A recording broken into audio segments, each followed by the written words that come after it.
ఆకాశవాణి ప్రేక్షకులకు నమస్కారము. నా పేరు మేరీ తెరీసా. నేను మల్లాపూర్ ప్యారిష్ నుండి వచ్చి ఉన్నాను, సెయింట్ యాన్స్ చర్చ్. నా జీవిత సాక్ష్యాన్ని మీతో పంచుకోపోతున్నాను. నేను 1971లో జన్మించాను, నాగార్జున సాగర్లో. మా మమ్మీ డాడీకి నేను, నా చెల్లెలు, మా తమ్ముడు, మేము ముగ్గురము. మా మమ్మీ డాడీ ఇక్కడ హైదరాబాద్కి వచ్చినాక మేము సెటిల్ అయ్యి అనేక బాధలు మా మమ్మీ డాడీ పడ్డారు. సో అక్కడి నుండి నన్ను బోర్డింగ్ హాస్టల్లో, సెయింట్ యాన్స్ బోర్డింగ్ హాస్టల్లో ఇడ్చేయారనమాట, నన్ను మా చెల్లెల్ని. మేము బోర్డింగ్లో చదువుకొని సిస్టర్స్ ద్వారా మేము పెరిగాము. 87 నుండి నేను టీచర్ జాబ్ చేస్తుండే లిటిల్ ఫ్లవర్ స్కూల్లో. అక్కడ నుండి 1 year అయినాక నాకు ప్రపోజల్ వచ్చిందనమాట. 10 daysలో ఈ పెళ్ళి సంబంధం ఖాయం చేయాలనేసి మా పెద్దోళ్ళు నిర్ణయించుకున్నారు. నేను వద్దనేసి నేను చాలా ఏడ్చానన్నమాట. వాళ్ళు లేదు ఈయన గవర్నమెంట్ సర్వెంట్ అది ఇది అనేసి అని నన్ను నమ్మించి నన్ను పెళ్లి చేశారు. చేసినాక పెళ్లి చేయంగానే 10 years ఆయనతో పాటు నేను చాలా ఇబ్బంది పడాను. Not even one family member came to me to ask how you are. So అదేవిధంగా నేను చాలా అడుగడుగున చాలా ఇబ్బందులు పడి, దుఃఖంలో పడి, శోధనలో పడి ఏం చేయాలనేసి నేను అర్థం కాక నేను వెళ్తున్న సమయంలో ఆయన నా ఒంటి మీద కూడా గాయాలు, కట్టెతోనో ఆయన చేతిలో ఏది ఉంటే దాంతోనే ఆయన రక్తం తీసి నా ఒంటి మీద సారీ అని చెప్పేది. పిశాచి దగ్గర నేను బతికాను. దేవా, నాకు ఎందుకు ఈ జీవితం? ఆయనకు అది ఎలా వచ్చిందంటే వాళ్ళ friend, thickest friend he suicided himself. So అది ఆ రక్తాన్ని చూసి ఉరి వేసుకోవడం ఆయన చూసి అక్కడి నుండి ఆయన మెంటల్ డిప్రెషన్ అయిపోయాడు. డిప్రెషన్లో పోయిండు అనేసి వాళ్ళ పెద్దోళ్ళు నిర్ణయించుకొని నాకు పెళ్లి చేసి నన్ను ఇబ్బంది పెట్టడం స్టార్ట్ అయిపోయింది. స్టార్ట్ అయ్యి అక్కడి నుండి డిప్రెషన్లో అతను కూడా వెళ్ళి ఆయన ఇన్ అ మంత్ 2 times ఆయన రోడ్ మీద ఇటు పోయి అటు పోయి రోడ్ మీద తిరిగే మనిషిలాగా అది కట్టుకొని ఇది కట్టుకొని వచ్చి ఆ సిగ్గు తీయడం ఆ స్కూల్ దగ్గర ముందు. ఆ సార్ వాళ్ళు వీళ్ళు చూసి ఏమనేది, అమ్మ నేను మీ క్లాస్ తీసుకుంటాను, మీరు వెళ్ళండి తొందరగా, ఆయన ముందు ఏం కావాలనో అవసరం చూడండి అనేసి చెప్పేది. చెప్పినాక నేను అట్లా వచ్చేదనమాట. ఆయనతోని వచ్చేసి మళ్ళీ ఆయన్నే హాస్పిటల్లో వేసి క్లీన్ చేసి హాస్పిటల్లో వేసి ఆ డాక్టర్ కూడా చాలా ఇది చేసాడు అనమాట. అమ్మ ఈ చిన్నతనంలో నీకేమ్మా ఇంతగానం కష్టాలు అనేసి, ఏం చేయాలమ్మా, కట్టుకున్నాక మనం చూడాలి కదా, అదే వాగ్దానం మనం తీసుకున్నాం అనేసి ఆ క్రిస్టియన్ లేడీతోని నేను ఇట్లా చెప్పేదనమాట. అమ్మ నువ్వు ఎట్లా భరిస్తున్నావో ఏమో, నా దేవుడు నాతో ఉన్నాడు అనేసి అట్లా చెప్పుకొని ఆ ప్రేమనే చూపెట్టుకొని నేను ఇన్నేళ్ళు ఆయన్ని తీసుకొని నాతోనే నడిపించుకొని వెళ్ళేది. మళ్ళీ అమావాస్య పున్నము రాగానే మళ్ళీ ఆయన ఎప్పటిలాగానే మళ్ళీ వెళ్ళిపోయేది రోడ్డు మీద, మళ్ళీ వచ్చేది. అలా 10 years అదే విధంగా నడుచుకుంటూ పోయేది. ఆయన ద్వారా నాకు ఏది లాభము నేను పొందలేదు, కాకపోతే భర్త అనేసి ఒక మర్యాద, పెద్దోళ్ళు ఎట్లయితే నాకు నేర్పించారో అదే విధంగా నేను నడుచుకుంటూ పోయాను. ఎన్నో అవమానాలు, ఎన్నో శోధనలలోకెళ్ళి కూడా నేను నిలబడాను. నేను దేవుని ఫోటో పెట్టుకుంటే కూడా అతను తీసి ఆయన పడేసేటోడు. చర్చికి పోనీయకుండా నన్ను చాలా వేదనతోనే నన్ను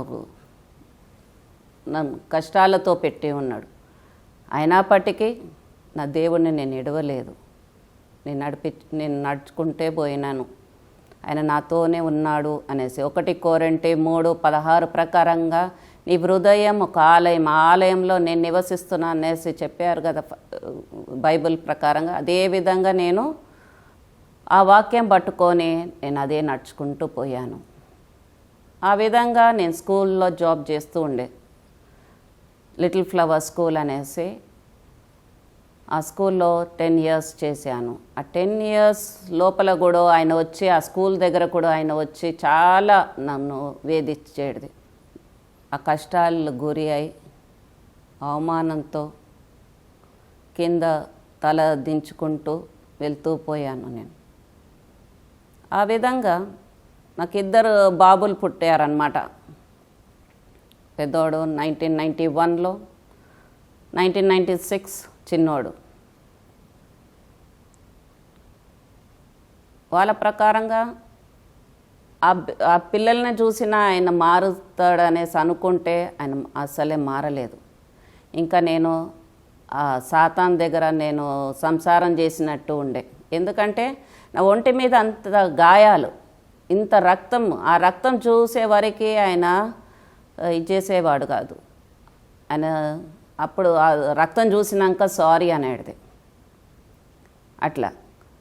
సో ఇట్లా కూర్చొని ఉంటే కూడా ఆ రాత్రి టైంలో కూడా నాకు నిద్ర లేకపోతుండే. నా చీరను కూడా కాలబెట్టాడు అట్లనే. పండుకొని ఉంటేనే ఆ కొంగునే లిట్ చేశాడనమాట, నేను చచ్చిపోవాలనేసి. ఆ విధంగా అన్ని కష్టాలలో కూడా నన్ను దేవుడు రక్షించుకొని వచ్చాడు. ఎందుకంటే నేను విశ్వసిస్తున్నాను కాబట్టి ఆయన నన్ను రక్షించుకొని వచ్చాడు. December 17th, 2000లో ఆయన నన్ను విడిచిపెట్టి వెళ్ళిపోయారు. నేను అనుకోలేదు ఆయన విడిచిపెట్టి వెళ్ళిపోతాడు అనేసి. క్రిస్మస్కి నేను ఇక్కడ ఉంటాననేసి చెప్పే వెళ్ళారు అనమాట అతను. వెళ్ళినాక ఇక వస్తాడు అనేసి అనుకునే సమయంలో అసలే రాలేదు. క్రిస్మస్కి కూడా ఆయన కొత్త బట్టలు తీసుకొని ఆయన్నే సంతోషంగా పోయి టైలర్కి కూడా ఇచ్చి ఉన్నాడు. ఆ స్లిప్ అయితే నాకు ఇచ్చి ఉన్నాడు. ఆ స్లిప్ అడ్రస్ ఇది చేసుకొని నేను వెళ్ళి ఆయన బట్టలు తీసుకొని వచ్చి కూడా రెడీ పెట్టాను. ఆయన ఈ డిడ్ంట్ టర్న్ బ్యాక్. సో ఆ విధంగా నేనేం చేశాను, నేను first impression is the best impression అనేసి పోలీస్ స్టేషన్లో కూడా నేను పోయి కంప్లైంట్ ఇవ్వడం జరిగింది. ఎక్కడెక్కడో వెతికాము, ఎక్కడ కూడా ఆయన కనబడలేదు, ఇప్పటిదాకా కూడా కనబడలేదు. సో ఆ విధంగా నేనేం చేశాను, ఇడిచిపెట్టేశాను. సరేలే అనేసి ఇడిచిపెట్టేసినాక ఇక అక్కడి నుండి ఇక నాకు మార్గం ఏది దొరుకుతలేదు. ఇక ఏం చేయాలా, ఒక్కటే నిర్ణయించుకున్నాను, నేను చనిపోవాలనేసి ఇది ఒక్కటే నా మైండ్కి వస్తుంది. కానీ కింద చూస్తే అన్ని విధాలుగా నాతో మాట్లాడుతుందన్నమాట. ఎప్పుడు ఫాదర్ క్రిస్తు చెప్పేది, you have to look on top. మీరు పైకి చూసి మీరు ప్రార్థించాలి కానీ కింద చూడవద్దు. కింద ఎన్నో అవమానాలు, ఆవేదనలు, శోధనలు, వేదనలు వస్తూ ఉంటాయి. మనం అదంతా దాటుకొని మనం వెళ్ళాలి అనేసి ఆయన స్పిరిచువల్ ఫాదర్ లాగా నాకు నేర్పించింది అదే. ఆ విధంగా నేను 2001లో నేను ముత్తంగి చర్చ్కు వెళ్ళాను. ఆ సమయంలో కూడా నేను చనిపోవాలనేసి అనుకొని వెళ్తున్న సమయంలో ఇస్నాపూర్ పోయి మళ్ళీ ఇస్నాపూర్ నుండి మళ్ళీ రిటర్న్ వచ్చి ముత్తంగి చర్చ్ అది ఎంట్రన్స్ గేట్ దగ్గర రిజరెక్టెడ్ క్రైస్ట్ దగ్గర కూర్చొని నేను మాట్లాడుతున్నా అతనితోని. ఏమనేసి, నాకు ఈ జీవం ఎందుకు దేవా, ఇది జీవం నన్ను తీసుకుని వెళ్ళిపో, నాకు వద్దు ఈ జీవితము అనేసి ఆయనతో నేను మాట్లాడు సమయంలో సిస్టర్ సౌజన్య ఒక పాట పాడుతున్నారు. ఈ పాట పాడుతుండే, పనికి రాని రాయని, పనికి రాని రాయని పారవేసిన రాయిని పట్టుకొని దీవించి ఇంటి మూల రాయిగా మార్చిన దేవా స్తోత్రం. ఈ పాట పాడుతుంటే నేను పనికిరాని రాయా అనేసి నేను అట్లా అనుకొని నేనేం చేశాను, చర్చ్ లోపలికి ఎవరో నన్ను ఇప్పటిదాకా నాకు కూడా తెలియదు అది ఎవరు నా చెయ్యి పట్టుకొని చర్చ్ లోపలికి తీసుకుని వెళ్ళారు. అట్లనే తీసుకొని వెళ్ళి అప్పుడు రిట్రీట్ అవుతుందన్నమాట. ఆ సమయంలో ఆ చర్చిలో కూర్చోబెట్టి నన్ను ఎదురుగా, అది కూడా అందరికన్నా ముందు ఫ్రంట్గా కూర్చోబెట్టి వింటున్నాను వాక్యాలు. సిస్టర్ సౌజన్య ఎవరో నాకు తెలియదు, అంటే as on the altar I can see she is a preaching, కానీ నేనెవరో ఆవిడకు తెలియదు. ఓకే, ఏం చేయాలా నాకు ఏం తోస్తలేదు. సరే కూర్చుండేది అయితే కూర్చున్నా. మళ్ళీ ఒక్కసారి నేనేమనుకున్నా, why can't even I be on the stage అనేసి నేను అనుకున్నా ఒక్కసారి.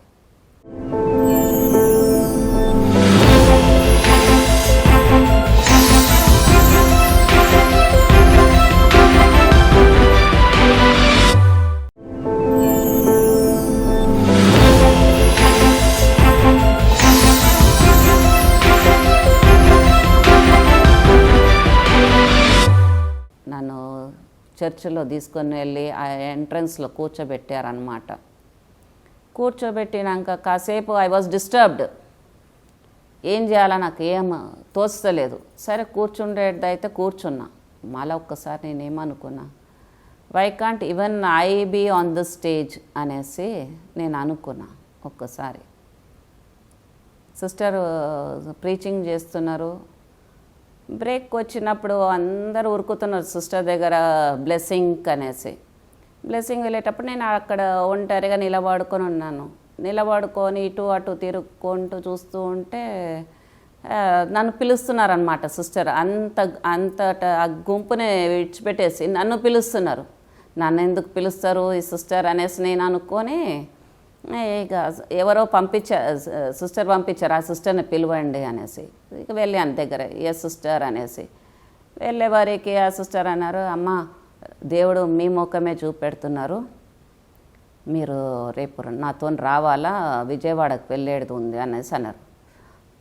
నేను వితౌట్ ఎనీ దిస్ నేనేమన్నాను, ఓకే సిస్టర్ అని చెప్పేసాను అనమాట. ఓకే సిస్టర్ అని చెప్పేసి ఇక ఇంటికి ఊరికిపోయి నేను మా మమ్మీ డాడీతో చెప్పాను, సిస్టర్తో నేను ఇట్లా వెళ్తున్నాను అంటే, ఇక వాళ్ళు కూడా ఆమె డిప్రెషన్లో ఉంది కదా, పోనీ కొద్దిగా ఇటు అటు పోనీ అనేసి. ఓకే, అక్కడి నుండి నేను వెళ్ళినాక ఆ పిల్లల్ని కూడా తల్లిదండ్రుల దగ్గర ఇడిచిపెట్టేసి సిస్టర్తోని ఎక్కడ కలవమన్నారో అక్కడ వెళ్ళి అక్కడ కలిసి ఆవిడతోని వెళ్ళాను విజయవాడ. అక్కడ పోయినాక నేను దేవునితో మాట్లాడాను కదా ముత్తంగి చర్చిలో, ఏమనేసి నేను కూడా ఎందుకు నేను స్టేజ్ ఎక్కొద్దు, నేను కూడా ఇది చేయాలనేసి. అదేవిధంగా సిస్టర్ సౌజన్య ఏం చేసి ఉన్నారు, నాకు మైక్ ఇచ్చేసారు. అమ్మ నువ్వు పాట పాడు, పరిశుద్ధాత్మ పాట, అండ్ నువ్వు చిన్న ప్రార్థన చేయి అనేసి. నో సిస్టర్ అనేసి అంటే కూడా, లేదమ్మా నువ్వు చెప్పగలుగుతావు, నువ్వు చేయగలుగుతావు, నువ్వు చెయ్యి. She was encouraging me like motherly really to say. So అట్లా అనేసి సరే అనేసి మైక్ పట్టుకొని ఇక నేను పరిశుద్ధాత్మ పాట పాడాను అన్నమాట. దేవుని ఆత్మరా తిరుగాడు ఆత్మరా నడిపించు నన్ను ప్రభు యేసు దరికి పరిశుద్ధ ఆత్మరా అనేసి పాట పాడి అక్కడి నుండి ప్రార్థన చేసి ఆవిడకు మైక్ ఇచ్చేసాను అనమాట ప్రీచింగ్. అక్కడి నుండి దేవుడు నన్ను పట్టుకొని అనేక గ్రామాలు, అనేక మందినే, ఎవరెవరు నన్ను హింసించారో, ఎవరెవరు నా గురించి బ్యాడ్గా ఇంప్రెషన్ ఇచ్చేసారో, ఈరోజు ప్రతి ఒక్కరూ నా దగ్గరికి ప్రార్థన అనేసి చెప్పడం జరిగింది. అది నా గొప్పతనం కాదు, అది దేవుడు నన్ను పట్టుకొని ఆయన ద్వారా నన్ను నడిపిస్తున్నాడు. పేతుర్ని ఎట్లా అయితే దేవుడు పట్టుకున్నాయి, నువ్వు ఇప్పటి నుండి నువ్వు చేపలను పట్టనీకి ఇది కాదు కానీ నువ్వు మనుషుల్ని పట్టాలనేసి, అదేవిధంగా ఆ పేతుర్లాగానే నన్ను కూడా దేవుడు యూజ్ చేశాడు. అదేవిధంగా జెర్మయా 33:3 చెప్తున్నాడు, నువ్వు నన్ను పిలువమో నేను జవాబిచ్చే దేవుడు అనేసి. అదే విధంగా నేను అనేక విధంగా నేను ఆయననే పిలిచి ఉన్నాను. ప్రతి ఒక్క సమస్య వచ్చిందంటే దేవా అనేసి అనేవారికి వెంటనే ఆయన జవాబు ఇచ్చిండు నాకు. ప్రతి ఒక్క సమస్యలో నాకు ఇది అయిపోయింది అంటే కూడా అది ఎవరో ద్వారా నాకు హెల్ప్ చేయడం కూడా జరిగింది దేవుడు. అన్ని విధాలుగా నన్ను ఆనాటి నుండి ఆయన పోయినప్పటి నుండి ఈనాటి దాకా నన్ను దేవుడు అంచెంచులుగా నన్ను నడిపించుకొని నన్ను తీసుకొని ఇక్కడి దాకా నన్ను నడిపించిండంటే అది కేవలం దేవుడు కృప అని నేను చెప్పుకోవాలి. అదేవిధంగా నాకు 2 కుమారుళ్ళు, పెద్ద అబ్బాయికి వివాహం జరిగింది, చిన్నోడికి కూడా వివాహం జరిగింది. ఇద్దరిది ఒకటే రోజు జరిగింది. కానాపల్లిలో అది కూడా అద్భుతంగా జరిగింది. ఆ విందు కూడా అది ఎట్లా అంటే నాకు కూడా తెలియని దీంట్లో నేను ఉన్నాను. 2018లో క్రిస్మస్ నాడు నేను ప్రార్థిస్తున్నాను అన్నమాట. దేవా నాకు ఏదైనా మంచి గిఫ్ట్ కావాలా అనేసి ఇట్లా ప్రార్థిస్తున్న సమయంలో నేను అనుకోలేదు ఈ గిఫ్ట్ ఇస్తాడనేసి. సో ఆ సమయంలో దేవుడు ఏం చేసిండు, పెద్ద అబ్బాయి దగ్గర నుండి ఎవరైతే ఆ పిల్లని ప్రేమిస్తున్నాడో హిందూ అమ్మాయినే ఆమె వచ్చి వాళ్ళ పేరెంట్స్ వచ్చి నాతోనే మాట్లాడడం జరిగింది. చిన్న అబ్బాయి ప్రొటెస్టెంట్ పాపనే ఇది చేసిండు, వాళ్ళ పేరెంట్ కూడా వచ్చి నాతోనే మాట్లాడడం జరిగింది. నేను అన్నా ఇది ఎట్లా, ఇద్దరు మేము చూస్తే రోమన్ క్యాథలిక్, మీరు చూస్తే ఇది అమ్మా అనేసి. సరే నేను ఒకరోజు చూసుకొని మీ ఇంటికే వస్తాననేసి పెద్దోళ్ళని తీసుకొని నేను వెళ్ళడం జరిగింది వాళ్ళ ఇంటికి. వెళ్ళి అమ్మ మరి మేము చూస్తే రోమన్ క్యాథలిక్, మీరు చూస్తే హిందూస్, మరి మీరు రాగలుగుతారా మా దాంట్లో అనేసి అంటే ఒప్పుకున్నారు వాళ్ళు.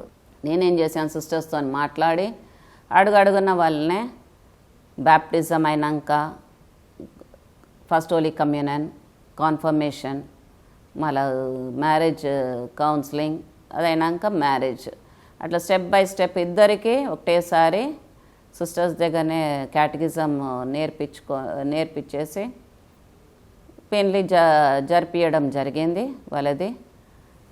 ఆ పెళ్ళిలో కూడా ఎన్నో ఫైనాన్షియల్ ప్రాబ్లమ్స్, ఎన్నో విధాలుగా మనుషులు మాట్లాడడం, ఈమె ఏం చేస్తుందిలే అనేసి ఆ రకంగా మాట్లాడారనమాట. మాట్లాడితే నా దేవుడు నా చెయ్యి ఎడబాయలేదు. నన్ను అయితే అద్భుతంగా ఎవ్వరు చెయ్యంది పెళ్ళి నేను అంత గొప్పగా నేను చెప్పుకోవాలి. అది నా ద్వారా కాదు, అది దేవుడు చేసిన కార్యం అది. ఎందుకంటే నేను చెప్పాను దేవునికి, కానాపల్లిలో చేసిన అద్భుత విందు నాకు కుమారులకు కూడా అదే విధంగా జరగాలనేసి నేను చెప్పాను.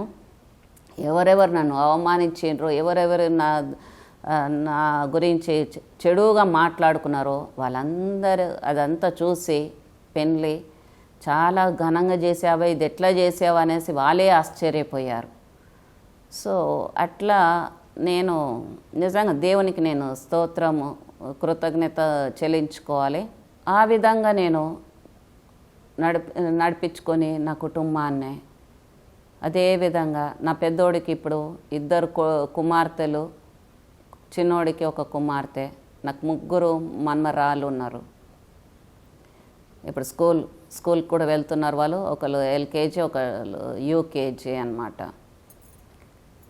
సో అడుగడుగున అట్లా నడిపించుకొని మళ్ళీ అక్కడ కూడా దేవుడు ఆ వర్కింగ్ ప్లేస్లో కూడా నన్ను దేవుడు అక్కడ ఎంతో విధంగా నన్ను హెచ్చించి ఎందరో టీచర్సు, సిస్టర్సు, పిల్లలు వాళ్ళందరూ ప్రార్థన, ఏదన్నా వాళ్ళు కొద్దిగా దుఃఖంగా, డిప్రెషన్గా, ఏదన్నా వాళ్ళ సమస్య ఏదైనా ఉంటే వచ్చి చెప్పేది, సిస్టర్ ప్లీజ్ ప్రే అనేది.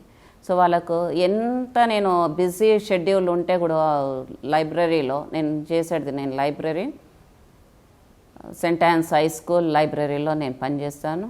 సో అక్కడ వచ్చి వాళ్ళు ప్రార్థన అడిగేవారికి నేను ఆ పని కూడా ఇడిచిపెట్టుకొని పక్కకు తీసుకొని పోయి ప్రార్థన చేసి వాళ్ళని పంపించేది. సో వాళ్ళు మళ్ళీ నెక్స్ట్ డే చెప్పాడు, సిస్టర్ ఇప్పుడు నవ్ ఐఎమ్ ఫీలింగ్ రిలీఫ్, ఏదో విధంగా వాళ్ళు వచ్చి గంతులు వేసుకొని వచ్చి చెప్పాడు. సో నాకు కాదమ్మా, అది దేవునికి మహిమ అని చెప్పు అనేసి వాళ్ళకు చెప్పుకొని రావడం అయింది. అదేవిధంగా అక్కడ అనేసి కాదు, మళ్ళీ మోయినాబాద్కి కూడా నేను వెళ్తుండే.